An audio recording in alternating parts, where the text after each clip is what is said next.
ஒரு மனுஷன் முனிவர்கிட்ட போய் என் வாழ்க்கையில சந்தோஷமே இல்லை முனிவரே அப்படின்னு சொன்னாராம்.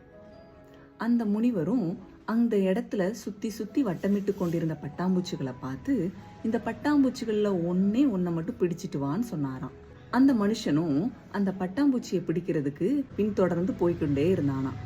ஒவ்வொரு பட்டாம்பூச்சியும் பிடிக்க போகும்போது அது பறந்து போயிருமா.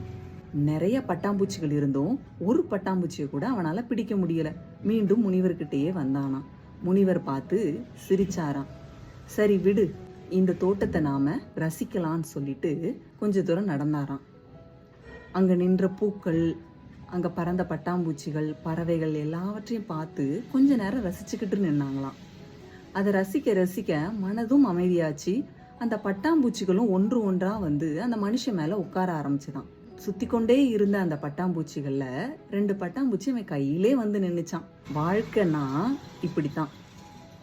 நம்ம வாழ்ற வாழ்க்கைய நம்ம ரசிச்சுட்டு போய்கிட்டே இருக்கும்போது மகிழ்ச்சியும் சந்தோஷமும் தானா நம்மளை தேடி வரும்.